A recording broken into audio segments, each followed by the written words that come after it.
Today's Spotlight on Naperville is brought to you in part by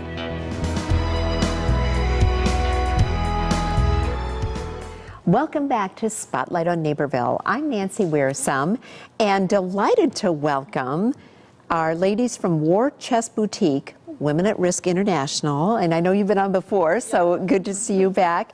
Ashley Patario is the store manager, so good to have you.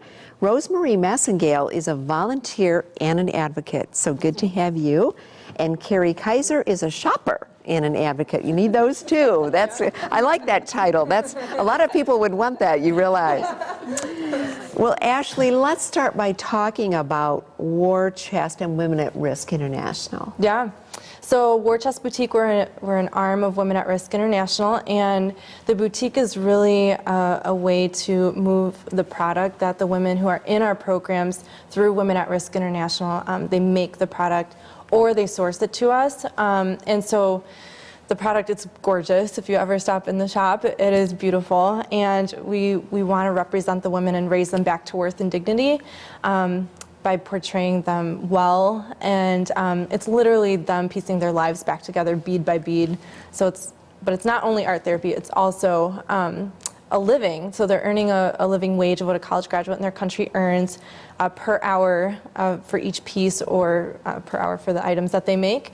They receive healthcare, childcare, just a lot of different comprehensive things to get them on their feet for them to heal. And so we also help at-risk women who are in our programs, and these are all over the world, including in the US. And at-risk women include refugees. It includes women who have suffered from domestic violence and rape, who have, oh gosh, the list goes on and on. So it's a very heavy topic, but we want to give people hope and a way to participate without leaving full-time jobs, and being able to know that they are lifting lives back to worth and dignity just with a purchase that they would probably make anyways. So I know I buy a lot of stuff, and that is wonderful. So many things, like the jewelry you're wearing. Yeah. Jewelry you're wearing, Yep. Scarves. Yeah. I remember at one time you had beads made out of magazines and paper. You wouldn't even have known. Yeah, yeah. But knowing how much it's helping these ladies, it's a great place to shop for gifts or yourself. Yeah. In downtown Naperville. Yep. So Rosemary, now why did you, because you're a volunteer. Yes, ma'am. So tell us what drew you to volunteer. The cause, it's local. It's something that I can do with my daughters. I have 2 teenage daughters that we volunteer together, and they have a heart for it as well. Mm-hmm. And they'll go in and they'll take their friends and they'll wear the jewelry, and it's something for them to be involved in. So. Good job, Mom. Thank you.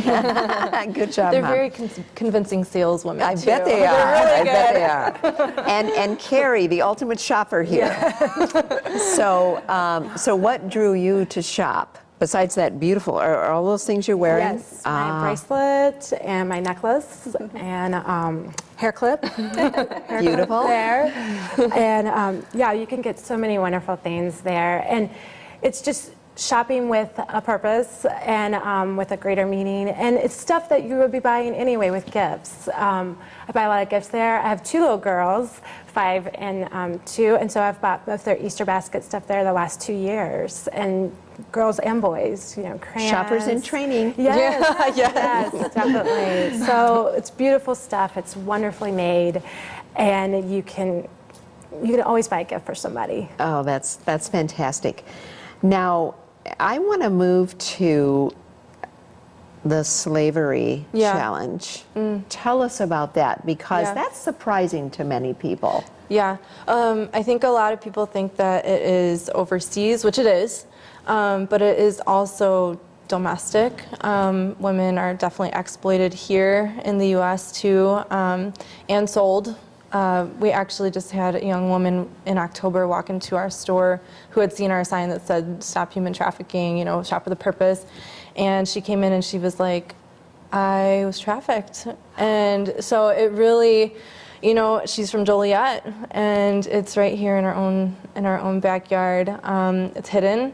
You don't see it. It happens online a lot of times, or young girls who are dating older guys and they think they're boyfriends. and they are in a relationship at first, but it turns into something they did not expect, and it's really hard to get out of. And internationally, definitely, there's things like women who leave their homes so they can help provide for their families, and they go for a job. They land in a job all right, but it's not the one that they think it is. So it happens a lot of different ways. There's labor trafficking, which, chocolate, I love chocolate, but I want to be really careful about where I get my chocolate from, because that is often made, children pick the cocoa beans. And so that's a form of labor trafficking. And now So- you have a book, The Slave Across the Street. Yes. And you're having a book club. Yes. So on tell June us about this. 17th, we're having a book club, and we're going to be reading the Slave Across the Street, so people are welcome to come into the store or purchase on Amazon or wherever. But if they buy it at the store, a percentage goes to your effort. Yes. Yeah. If they purchase it at the store, they get 10% off the book. And so on June 17th at 6:30, we'll be discussing the book. And it's about a girl from Michigan. It's a true story, and she was sold from her home. Her parents never knew. And so it's mind-boggling, but after you read it, you're like, wow, I can totally see how that happened, So it's written by Teresa Flores, and it's her story of what happened to her. So it should be a really good discussion. And we'll have a special guest speaker. So And while they're there, they can shop. yeah, of course. That's always an option. But it's interesting because you've done such a beautiful job of making something that many people can participate in to maybe have an impact towards stopping that type of thing. Oh, it has a huge through impact. your products. Yeah, absolutely. Definitely. We're actually starting a U.S. training center in Michigan, which is where our headquarters is at, and women from Michigan who need a hand up, to build their resume, who are coming out of the industry, who just, have suffered a lot of different things. They're earning a wage. So just by purchasing their jewelry, we can purchase more from them and pay them to make it. So Well, it really it's is good tangible. stuff. Good stuff. Yeah. The War Chest Boutique in downtown Naperville. Go shopping. That's right. Thank you. Thank Yeah. you for an important message and for being with us today. Thank you. And we're going to take one final break. When we come back, more Spotlight on Naperville, so don't go away.